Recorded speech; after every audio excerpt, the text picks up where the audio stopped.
So this is my team. You can see it in the picture, 7 Summits Women team. We're a group of women. All of us are from Nepal, and we've been going around the world climbing mountains.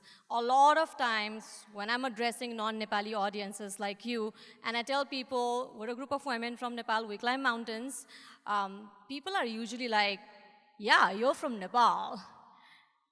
Everybody in Nepal must be climbing mountains. Not true. If you look at our map, we've got the big Himalayas up north, and then we've got mid-hills, where you can see the hills, but there are no permanent snow-covered mountains. And if you go down south, we have flat plains. So there is no mountains, no hills, no snow. It's absolutely flat. Even in the native language, there is no word for mountains or mountaineering. It's that flat. So Nepal is very mixed. We're more than 100 languages in Nepal. We're more than 100 ethnicities. A lot of time when people say Nepal's a small country, I'm always like, excuse me, 100 languages? Not big enough for you? But we're a pretty big country, and I think the big diversity of Nepal is represented in my fun-loving team. This is us at Kilimanjaro. You can see my friend Asha stretching her hand out in blue shirt, and she's from the southern plains of Nepal, the flat plains.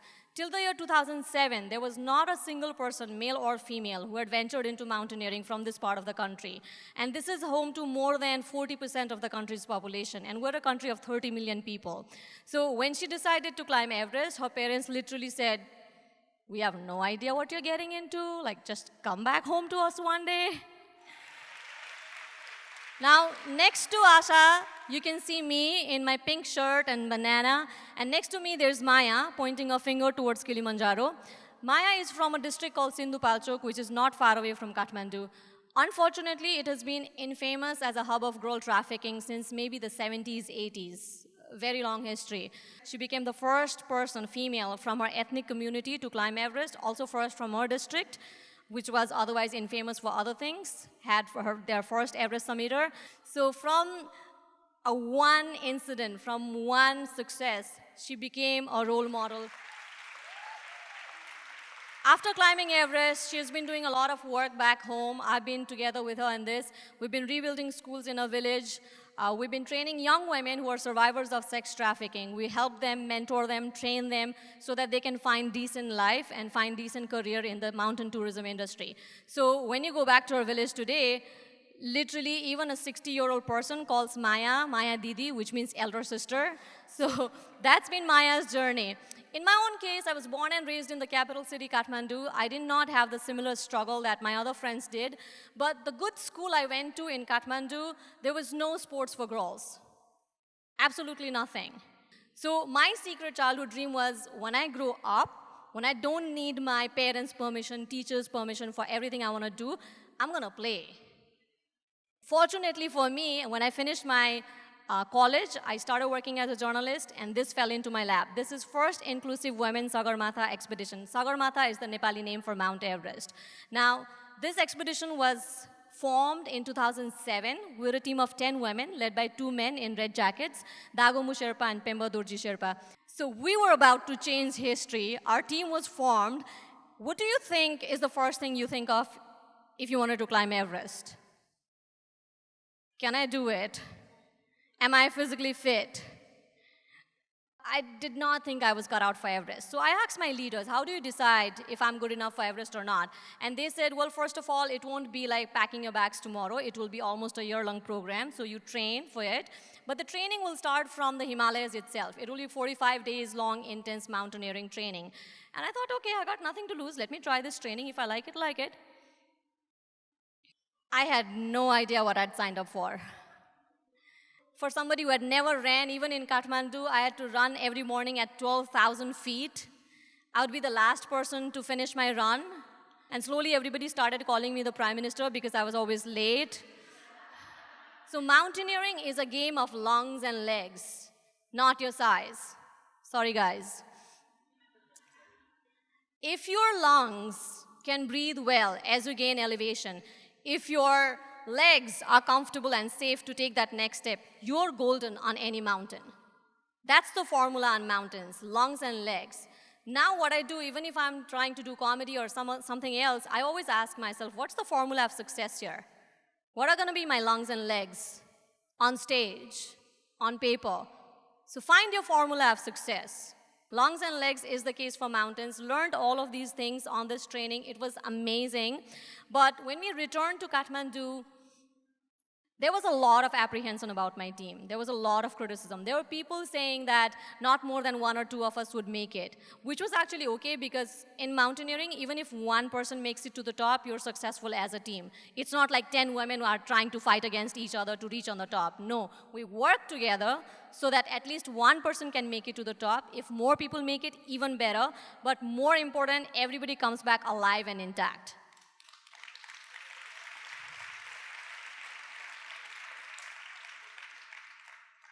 I told you earlier to find a definition of your formula of success. I encourage you to find a definition of success as well.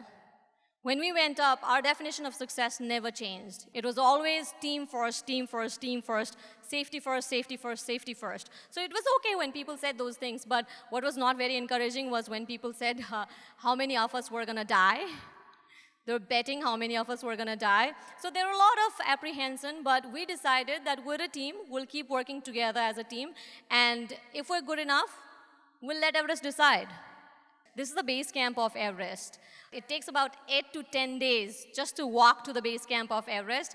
When you get there, you take a few days of rest. When I say rest in high mountains, it does not mean taking a nice nap in your tent. It means you're active, you're hiking, you're going up, but you still come down and sleep in the same elevation. That's a rest in the mountains. After this, if you want to know what mountains look like, that base is 17,500 feet. All the red triangles are various camps. Like I said, 8 to 10 days to base camp. You spend some days there, go up to the first camp, almost 20,000 feet, spend 2 nights up there, come back to the base camp, go up to the second camp, 21,000 feet, spend 2 nights there, come back to the base camp, do more rotations, come back to the base camp. Now take a longer break, 7 days, 10 days, recover, recuperate, push for the summit. Summit is 4 days up, 3 days down. Entire expedition, 60 days. If you're in a quick journey, you can just go up, down, doesn't matter. But if you're there for the long run, you need to get the basics right. You need to work at the lower camps so that you get that extra strength. Otherwise, up there, it can be very, very hostile, and you may not be able to make it. Because above 26,000 feet, there is only 30% oxygen compared to sea level. So spend more time down at the bottom so that you can go really high. I think this also works for entrepreneurship and other stuff like that, because the further you want to go, more you want to get your basics right. Next morning, kept going up. This is the last camp on Everest.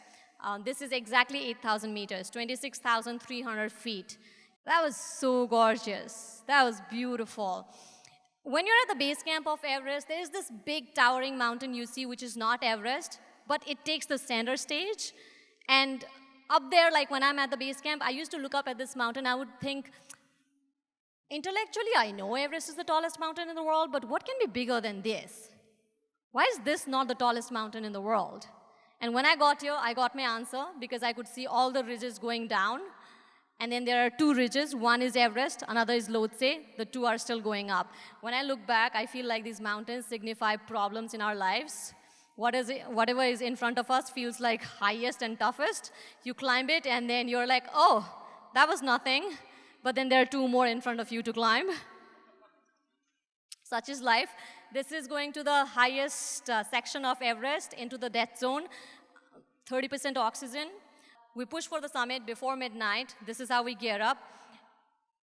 When I was standing on top of Everest, I felt like if I send some love from here, it can reach everybody on the planet, even the little fish in the ocean.